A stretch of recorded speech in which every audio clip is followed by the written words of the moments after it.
Sobat Serial di sini. Nah, kali ini kita akan mereview One Piece untuk chapter 1098 yang sangat dark sekali. Lagi-lagi sebagai reminder, ini review ya, alias bukan recap. Jadi tentu saja kalau ada bagian yang mau saya bahas lebih dalam, bakal saya bahas langsung di video ini. Mau bahasan panel atau halaman, akan saya langsung bahas. Jadi kalau cuma butuh baca ulang chapter, kan bisa langsung ke video recap di full One Piece ini ya. Dan di sini kita akan mereview tentu saja dengan pendapat pribadi channel Devil Nomi. Nah, jadi pastikan kalian tonton video sampai habis agar tidak ada informasi yang miss dan juga setengah-setengah.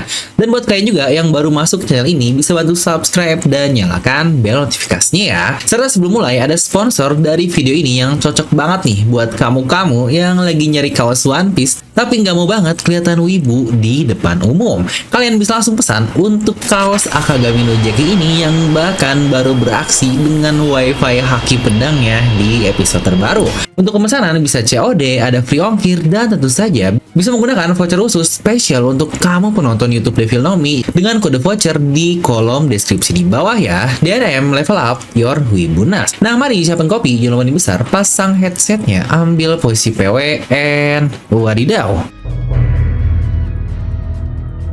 Dimana judul untuk chapter 1098 ini adalah Kelahiran dari Bone. Dimana di cover ini kita masih mendapatkan cover request dan melihat momen yang cukup keren sih, dimana Brook yang sedang melakukan solo di tengah laut dengan efek belut listrik yang tertuliskan rock di belakangnya. Dan menariknya, berita buruk yang Oda sajikan kepada kita terkait manuskrip pun disampaikan dari cover request, terutama di kaki Brook ini, dimana disitu pun tertulis manuskrip dari chapter ini belum selesai. Maaf, Oda Sensei. Yang sejujurnya ini benar-benar cukup mind blowing banget sih, karena sekali lagi saya sampaikan, ini adalah hal yang belum pernah terjadi sekalipun di serial One Piece selama lebih dari 1000 chapter. Tapi sebenarnya masalah manuskrip ini yang nggak beres kalau dibandingkan serial-serial lain sih bisa dibilang hal yang sangat biasa ya. Apalagi untuk serial-serial mingguan seperti One Piece ini yang bahkan untuk bulanan atau yang sering hiatus saja kadang gambarnya banyak yang masih buruk. Aduh. Nah, dimana sebenarnya hasil tidak selesai ini nantinya pastinya akan disempurnakan di versi komik atau tankobonnya. Ya walau sih entah alasan apa Oda akhirnya bisa kecolongan setelah 1000 chapter dia akhirnya membuat manuskrip yang tidak sempurna. Ya mungkin alasannya dia cukup kecapean ya, karena biasanya 2 minggu chapter sekali libur dan sekarang Oda masuk ke 3 minggu chapter secara langsung. Ya sehat teruslah untuk Oda Sensei, kita akan langsung masuk ke isi chapter.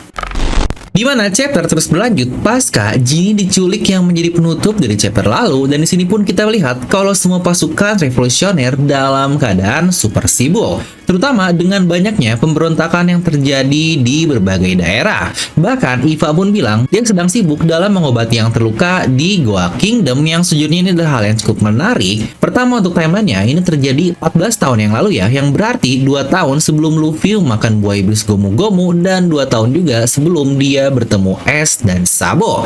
Yang kira-kira ada insiden apakah yang terjadi di Goa Kingdom pada 14 tahun yang lalu, yang sepertinya Iva dan Dragon mungkin cukup sering untuk datang ke Goa Kingdom ini. Yang berarti kedatangan Dragon di 12 tahun yang lalu itu masih event yang terus berlanjut ya dari beberapa tahun sebelumnya yang kita lihat di chapter ini.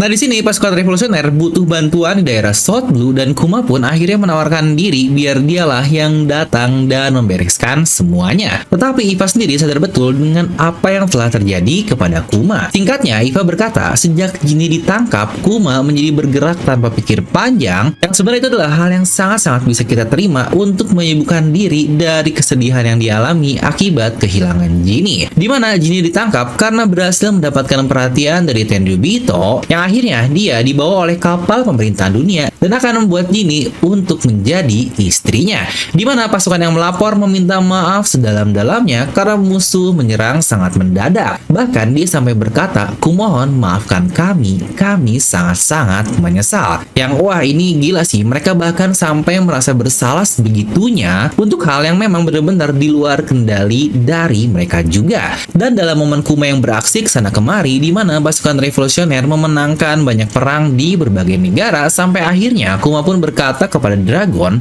jika dirinya cukup kecapean dan akan istirahat. Dragon pun hanya diam dengan tatapan seriusnya itu. Dan waktu pun terus berjalan berjalan sampai 2 tahun kemudian pasca Komandan Ginny diculik alias 12 tahun yang lalu, terlihat Ginny di tengah lautan dalam teriknya matahari sedang membawa anaknya yaitu Bonnie ke suatu tempat yang nantinya kita tahu jika itu adalah kerajaan dari Sorbet. Dan setelah sampai, Ginny pun langsung menghubungi pasukan revolusioner di Baltigo, di mana terlihat trio founder Dragon, Eva, dan Kuma semuanya ada di sini. Di sini pun Ginny berkata, "Hey Kumaci, aku berhasil kembali ke permukaan. Mereka tidak mau aku ada di sana setelah aku menderita penyakit dan akhirnya aku dibuang. Bukankah itu adalah hal yang sangat beruntung sekali?" Kuma pun bingung dan bertanya, "Ginny sakit?" Dan Ginny pun melanjutkan lagi, "Aku ingin melihat semuanya terakhir kali, tapi telepon ini akan menjadi perpisahan kita." Tentu saja semua sangat kaget dan Kuma pun berkata, "Hah, apa yang kau katakan Ginny? Di mana kamu sekarang? Aku bisa ke sana dengan cepat. Aku selama ini takut tidak akan bisa bertemu denganmu lagi." Nah, mungkin ini sedikit dikit ya. Mungkin ini adalah salah satu contoh manuskrip yang gak beres dari Oda, di mana terlihat sketsa di panel ini, ya walau ini masih terlihat cukup jelas, yang gak benar-benar sketsa kasar, ya memang tidak seperti biasanya, tapi lagi-lagi masih bisa dinikmati secara baik juga kan untuk sketsa yang Oda bilang. Lanjut di sini pun Ginny berkata lagi, "Kumaci, aku minta maaf, tapi aku benar-benar sudah berada di ujung maut. Aku senang kau mengkhawatirkanku, sungguh, tapi aku tidak mau kau melihatku dalam keadaan seperti ini." Yang ini Ginny dalam keadaan seperti itu pun dia masih memikirkan perasaan dari Kuma yang wah ini mantap banget. Dimana Ginny pun melanjutkan lagi, "Dragon, Big Bro, Kumaci memiliki hati yang kuat, kumohon jaga dia untukku." Kuma pun yang sadar jika Ginny pastinya akan kembali ke tempat itu, dia pun langsung terbang menuju ke kerajaan Sorbet secepatnya. Dan sepertinya Ginny yang tidak sadar Kuma pergi, dia pun masih terus berkata, "Kumaci, aku hanya ingin kau tahu bahwa aku selalu mencintaimu sebelumnya dan selamanya." Dan telepon pun tertutup tanpa Kuma sempat mendengar perkataan terakhir dari Ginny yang aduh ini sedih banget. Tapi oke, sebelum kita respon dengan pendapat pribadi, kita akan lanjut dikit ya biar Paul nih untuk nangisnya. Tanpa butuh waktu cukup lama, Kuma pun sudah sampai di kerajaan Sorbet, di mana terlihat bekas mendarat Kuma di dekat gereja dari miliknya tersebut, dan para orang tua di sana pun berkata kalau tubuh Ginny menjadi seperti ini karena terekspos oleh cahaya, mulai dari mukanya dan seluruh tubuhnya pun berubah menjadi warna biru akibat terkena matahari dan kulitnya mengeras layaknya batu atau sisik. Di mana tetua itu pun masih terus berkata apa yang menyebabkan hal ini terjadi kepadanya. Sepertinya dia menghabiskan sisa-sisa kekuatannya dengan terekspos matahari selama ini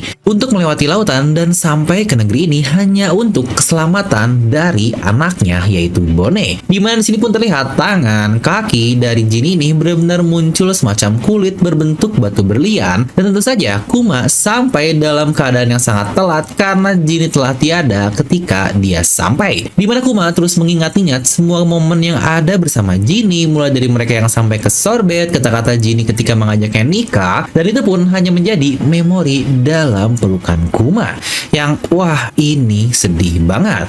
Oke, mungkin banyak yang ngerasa ya Ginny mati tapi udah gitu aja. Tapi guys, sebenarnya penderitaan dari Kuma ini jauh lebih dalam dibandingkan itu doang. Pertama, bahkan Oda tidak menampilkan satupun panel wajah dari Ginny di chapter kematiannya ini. Itu adalah definisi dramatisasi di tingkat yang sangat tinggi. Lalu kata-kata terakhir Ginny juga kepada Kuma yang dia selalu mencintainya, yang sejujurnya sangat masuk akal sih. Kenapa dia ngomong seperti itu? Karena toh bukankah dia dipaksa menikah dengan Tenryubito, dan Ginny pasti takut seseorang yang dia cintai alias Kuma takut berpikir macam-macam. Makanya akhirnya Ginny menjelaskannya secara pasti. Tapi lagi-lagi sedihnya kata-kata terakhir itu pun tidak sampai kepada Kuma karena dia yang langsung pergi untuk menemui dirinya.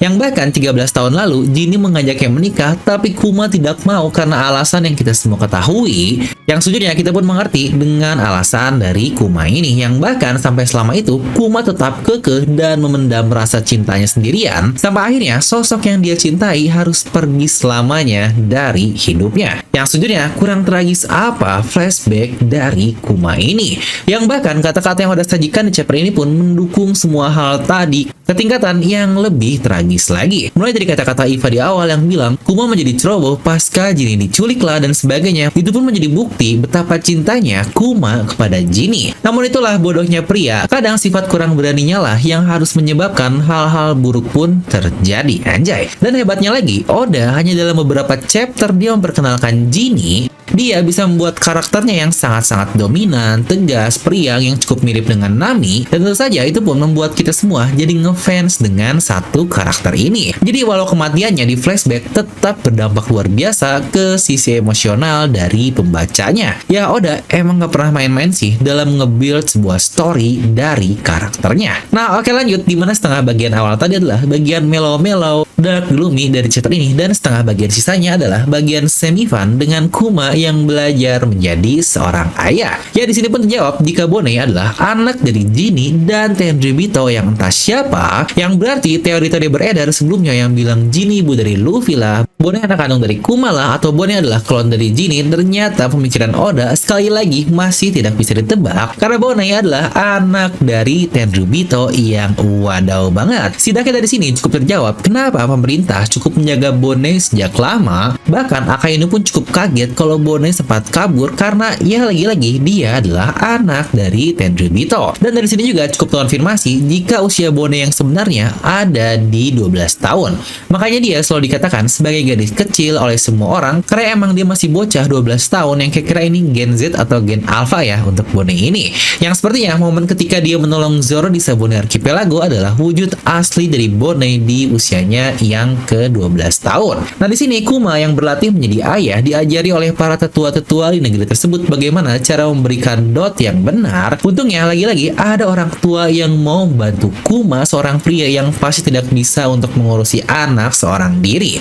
Ya inilah memang hasil dari perbuatan baik Kuma kepada orang tua tersebut setelah bertahun-tahun lamanya. Dimana ada kata-kata lucu dari tetua yang bilang, Kuma, jika kau tidur, pastikan Bone ditutup dengan kandang besi ya. Kita tidak mau badan sebesarmu itu menimpa bayi lucu tersebut. Yang sadar atau tidak, Oda bahkan menunjukkan hal yang sangat simpel ini persis di panel-panel setelahnya. Ketika Kuma tertidur, terlihat ada kandang besi yang menjadi tempat tidur dari Bone yang wah ini mantap banget. Yang sejujurnya ini adalah hal simpel yang gak penting banget, tapi ini bisa menjadi detail yang menarik dan membuktikan seberapa konsistennya Oda Sensei. Dimana waktu pun terus berjalan dan Bone pun semakin besar, dimana Kuma masih juga kesana sini dalam kerjaannya sebagai pasukan revolusioner. Bahkan kita pun melihat momen ketika dia melatih Sabo. Yang untungnya Bone ketika ditinggal, dia terus dirawat oleh para tetua di negerinya tersebut, dimana wajah Kuma yang menangis bahagia ketika melihat anaknya ini sungguh scene atau panel yang sangat-sangat luar biasa. Di tengah-tengah hal luar biasa yang terjadi kepada diri Kuma, yang sejujurnya ini fix banget sih, hadirnya Bone menjadi kebahagiaan luar biasa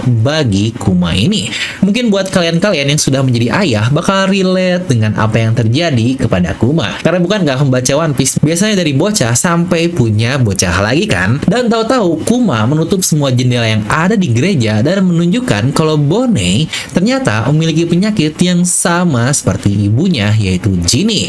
Muncullah batu biru di bawah mata dari Bone ini, dan kedua orang yang sudah ada sejak awal Jinny pun membantunya untuk memanggilkan dokter. Dimana kedua dokter di negerinya tidak ada yang tahu apa penyakit yang diderita oleh Bone, dan tepat pada saat itu Kuma memutuskan untuk keluar dari pasukan revolusioner karena Bone memiliki penyakit yang sama seperti ibunya. Bahkan Kuma pun berkata seperti ini, saya tidak tahu jika ini adalah pilihan yang tepat atau tidak, tapi aku harus terus bersamanya. Yang wah ini gila sih, orang-orang di pasukan revolusioner pada sopan-sopan banget loh dalam berbicara. Dan Dragon pun akhirnya berbicara lagi setelah dari awal dia tidak banyak bersuara, dimana kalau kita lihat karakter Dragon ini bahkan ketika Sabo sedang bercerita keadaan di Mary Joyce, dia ini dia pendengar yang sangat-sangat baik sekali dan gak banyak bacot, alias hanya berkata sedikit, itu pun ketika diperlukan. Dan bahkan ketika dia berbicara, walau simpel tetapi kata-katanya sangat bermanfaat. Dimana bahkan di chapter ini pun kata-katanya sangat luar biasa. Di situ dia menjawab, saya mengerti sangat penting bagi kita semua untuk hidup tanpa penyesalan. Aku akan membantu mengontak semua dokter yang kami kenal di seluruh dunia dan akan mengeceknya. Yang wah ini gila banget sih. It's important to live without regrets. Yang wadaw banget. Dia benar-benar menghargai keputusan Kuma, seorang founder, dan tahu penyesalan pasti akan terjadi. Yang konteksnya lagi ya untuk Kuma ini, dan itu pun akan terjadi jika dia meninggalkan anaknya. Yang wah ini nice word banget dari Dragon. Gimana 5 tahun pun telah berlalu, alias 7 tahun yang lalu saat Bone berusia 5 tahun, dia diganggu oleh bocil-bocil kampung, dan satu panel Bone yang lagi ngefang ini fix bakal jadi jadi best meme banget yang aduh ini lucu banget lah. Kuma yang saat itu sudah terus tinggal di gereja, dia pun akhirnya kembali menggunakan pakaian pastornya dan terlihat dia sangat-sangat bahagia sekali bersama Bonnie kecil. Bahkan penyakitnya yang seharusnya menjadi kekurangannya bisa Kuma katakan dengan sangat baik. Kalau itu adalah berlianmu, mereka pasti iri karena tidak memiliki berlian secantik itu dalam dirinya.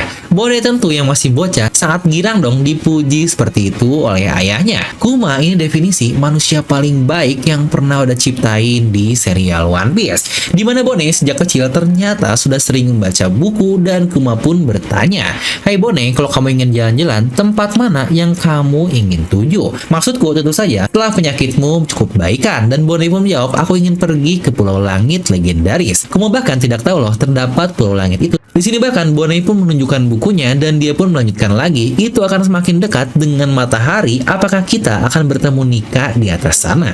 Kau pasti akan suka hal itu kan, ayah yang, wah ini apakah menjadi foreshadow lain oleh Oda? Ya tapi memang udah kejawab sih, bukankah nikah momen pertama kali Oda spill-nya melalui insiden di Pulau Langit atau Skypiea. Dan saat itu Kuma langsung berdansa ajaran ayahnya ala-ala nikah dengan genderang ala jantung nikah juga di Dondo Toto, Dondo Toto. Kuma pun berkata, "Kita akan pergi ke sana di ulang tahunmu yang ke-20. Dan di ulang tahun ke-19, kira-kira kemana ya tujuan kita?" Dimana Bonnie yang sambil berdansa nikah pun dia menjawab, "Aku ingin pergi ke Fishman Island." Dan kita pun langsung ke skip di mana ada seorang dokter yang dia mengetahui apa penyakit yang Bonnie miliki. Dan ternyata penyakit itu bernama Sapphire Scale atau kulit berlian. Dikatakan penyakit itu tidak bisa disembuhkan. Dokter itu pun berkata lagi, saat ini sangat jarang penyakit itu untuk muncul, di mana batu-batu itu akan tumbuh secara cepat ketika tubuhnya terkena cahaya alami seperti matahari ataupun bulan. Dan bahkan jika kau menghindarinya dari segala hal tadi, saya rasa hanya masalah waktu sampai penyakit itu dapat membunuhnya. Maafkan aku karena lancang, tapi anakmu hanya bisa bertahan ya maksimal 5 tahun lagi. Akan menjadi mukjizat jika dia mencapai usia yang ke-10. Dan saya takutkan ini adalah semua yang bisa dilakukan mengingat pemahaman kami terkait penyakit ini. Kuma pun hanya bisa terdiam dengan sedih sampai berkata dia bahkan tidak bisa mencapai usia 10. Ya mungkin buat kalian yang cukup nggak, ini adalah momen bahagia sebelumnya ketika Kuma bilang di usia 19, usia 20 mereka mau jalan-jalan. Tapi kalau ternyata semua harus berakhir di usia ke-10, bukankah harapan-harapan tadi akan menjadi sirna? Dan sangat wajar Kuma begitu sedih. Dan tepat pada saat Kuma membuka pintu, ternyata Bonnie masih bangun dan menunggu di dalam. Dia mendengar semuanya. Di sini Bonnie pun berkata, "Semua akan berakhir di ulang tahunku yang 10 kan, ayah?" Kuma hanya ngeles dan berkata, "Hah, apa maksudmu? Aku tidak mengerti." Lagi-lagi respon masuk akal dari orang tua. Dan Bonnie pun melanjutkan lagi, "Aku dengar kau mengatakannya, hei, apa kau menangis? Apa karena apa yang aku bilang?" Dan Kuma lagi-lagi karena sudah kegap, mau gimana lagi kan? Dia akhirnya menjawab, "Kalau penyakitmu itu akan terus berlanjut sampai kau berusia 10 tahun, aku tidak bisa melakukan apa-apa dan kepikiran akibat dokter bodoh itu." Dan Bonnie yang super ceria, dia meresponnya dengan luar biasa. "Itu berarti aku akan baik-baik saja kan setelah umur 10. Jadi ayah kita bisa jalan-jalan kan seperti janji kita sebelumnya." Yang, wah ini wadidaw banget. Kuma tentu saja sangat kaget karena kok responnya begitu sambil dia berkata dalam hati, "Oh tidak, apa yang aku lakukan? Aku harus ngapain yang otoke. Waktu pun terus berjalan lagi hingga 1 tahun kemudian, mimpi buruk kembali datang di kerajaan Sorbet, di mana Raja Bekori telah kembali dan dia akan membunuh orang-orang yang dianggap beban olehnya, alias Sorbet Kingdom bagian bawah yang kita ketahui di chapter sebelumnya, dan chapter pun berakhir. Nah, kita masuk ke bagian analisis ya. Nggak nyangka sih bakal cukup panjang di bagian review tadi, karena memang lebih banyak reviewnya sih, dan untuk analisis memang tidak begitu banyak. Kali ini chapter tidak banyak misteri dan murni untuk menjelaskan hal tragis saja, makanya untuk analisis tidak akan cukup panjang. Dan seperti biasa, buat yang kalian cuma butuh review, bisa langsung skip bagian ini. Pertama, hal yang pasti akan menjadi pertanyaan dari kalian semua, kenapa Dragon gak nyerang aja sih bang waktu Genie ditangkap oleh mereka? Dimana jawabannya menurut saya pun akan sangat clear sekali. Anggap aja ini dunia nyata bro. Kita nggak bisa semena-mena menyerang pihak dengan otoritas yang sangat tinggi. Jangan samakan dengan cerita-cerita bocil dengan hanya modal tekad, modal nakamas power, semua akan baik-baik saja. Tentu saja dunia nyata tidak seindah kisah seperti itu. Yang harusnya dari cara Oda menyajikan berbagai macam flashback di dunia One Piece ini, kalian pasti sudah paham Oda benar-benar selalu mengambil referensi atau aksi di dunia nyata berdasarkan mental, emosi, psikologi, dan fisik dari karakternya. Ya, untuk case yang sedang ongoing, berapa banyak orang yang akan langsung menyerang Mama Rika akibat perbuatan yang sedang terjadi sekarang kan? Tapi lagi-lagi dunia tidak sesimpel itu. Nah, jika nih Dragon anggap menyerang dan mengambil kembali Genie, pasti akan ada dampak yang terjadi setelahnya. Apalagi dia sebagai pemimpin harus mikir panjang dampak dari perbuatannya itu yang oke, mungkin Dragon terluka dan sebagainya. Pasti tentu saja bakal banyak juga kan anak buahnya, pasukan-pasukannya yang terluka, dan tidak hanya itu, bahkan kehilangan nyawanya. Dimana dampak yang lebih jauh lagi, seluruh pasukannya bakal langsung berurusan dengan Holy Knight mungkin. Dan juga bahkan Admiral semuanya pasti bakal diutus untuk menyerang semua pasukan dari revolusioner. Nah, kenapa selama ini mereka tidak menyerang? Karena lagi-lagi pasukan revolusioner baru menarget kerajaan-kerajaan biasa saja dan belum menarget pasukan pemerintahan dunia secara langsung, apalagi Tenryubito, karena bukankah itu baru berjalan di timeline utama atau present time. Hal ini logikanya akan sama kayak kenapa Shirohige dia tidak mau menyerang Wano Kuni yang dijaga oleh Kaido, bukan karena Shirohige lemah dan takut dengan Kaido, tapi karena ada dampak yang terjadi dari pertarungan itu. Apalagi mereka sebagai pemimpin harus rasional lah dalam mengambil keputusan. Mungkin buat kalian-kalian nih yang punya usaha dan udah ada karyawan, bakal lebih relate, dimana bisa dibilang kita yang membantu mereka menafkahi keluarganya, dan tentu saja kita nggak bisa asalkan dalam mengambil sebuah keputusan karena dampaknya akan merembet lebih panjang. Jadi mungkin menurut saya untuk bagian ini cukup clear ya, kenapa Dragon tidak asal menyerang. Lanjut, kenapa Kuma bisa menjadi seperti sekarang. Yang sejujurnya sangat kejam sih ketika kita melihat di Trail Bug, dan bahkan dia rela menjadi robot full tanpa ingatan seperti sekarang. Dimana menurut saya jawabannya akan kita dapatkan sebentar lagi, terutama trigger utamanya saat Raja Bekori kembali datang ke kerajaan Sorbet. Yang sepertinya momen ini akan menjadi momen Kuma disebut sebagai sang Raja Tirani. Mungkin pasca ini dia akan tertangkap entah oleh Tenryubito atau bahkan pemerintahan dunia, dan dikatakan dia tadinya akan dieksekusi mati oleh mereka, tetapi Vegapunk yang tertarik dengan meneliti tubuh ras Bakaner ini membuat Kuma mau diteliti dan akhirnya bisa selamat. Yang kemungkinan besar pasca itu pun dia dipaksa untuk menjadi si Chibukai dan mengabdi kepada pemerintahan dunia, hal yang sejujurnya sangat-sangat tidak bisa dia terima. Yang sebenarnya kalau dipikir lagi, Kuma ini definisi manusia berhati baja. Kenapa ya semua orang baik di dunia ini selalu memiliki nasib yang sangat-sangat mengerikan? Bayangin apa yang sudah dunia ambil dari Kuma ini. Orang tuanya mati terbunuh oleh Tenryubito, masa kecilnya pun rusak karena menjadi budak oleh Tenryubito, bahkan cinta sejatinya alias Genie diculik oleh Tenryubito. Dimana setelah itu dia pun harus mengabdi lagi kepada pemerintahan dunia yang tidak lama dia pun dijadikan budak lagi-lagi oleh Tenryubito.